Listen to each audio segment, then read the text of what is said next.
Just this past week, I was hanging out with a friend of mine that I'm in community with, and he just started expressing a lot of anger about his work situation.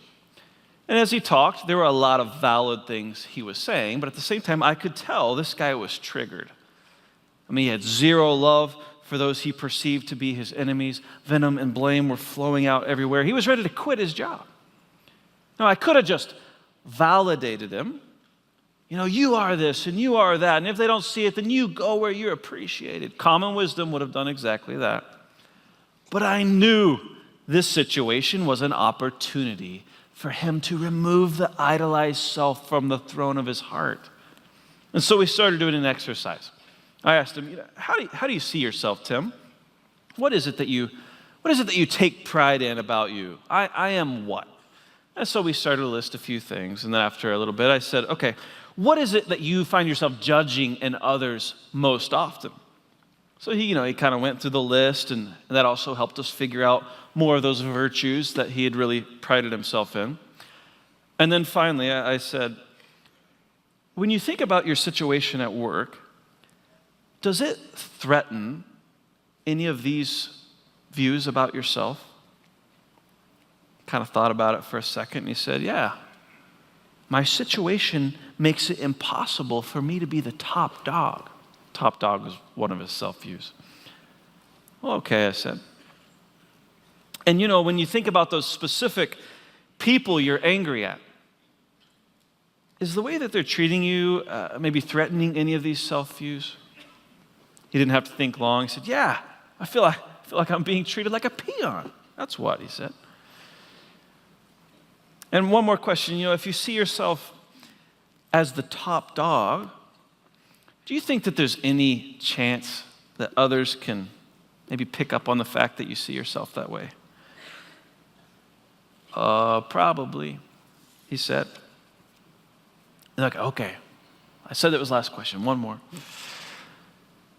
If you're the kingpin, so to speak, who does that make them? Again, his wheels started spinning. He said, well, I guess that would make them less important. So maybe they feel like I'm treating them as peons. And if that's true, maybe they're reacting to my views on them, essentially trying to protect and preserve their own self-image, the one that I'm threatening. And therefore, they're really just doing the same thing I'm doing. We're both struggling to protect this guy.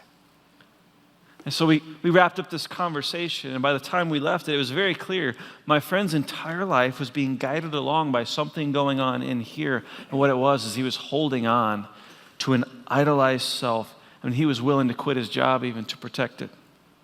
This is very powerful stuff when an image of ourselves becomes our idol. Some of the biggest decisions that you've made in your life have been a reaction to a person or a situation that threatened this idol. I guarantee it.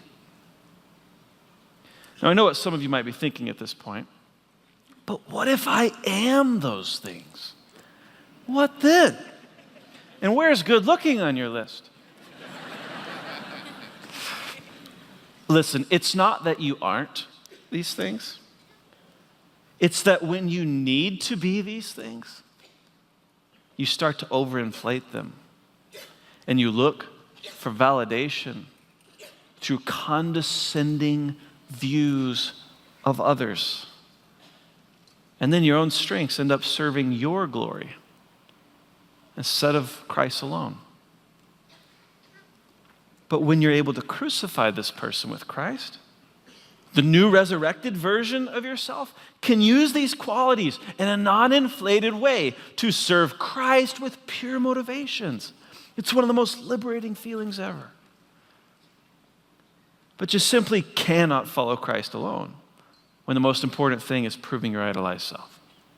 You can't. Jesus said in Luke 9:23 that if you wanted to follow him, you'd have to take up your cross every day and die to yourself. Your non-ideal self, that's not the only part of you Christ calls you to die to.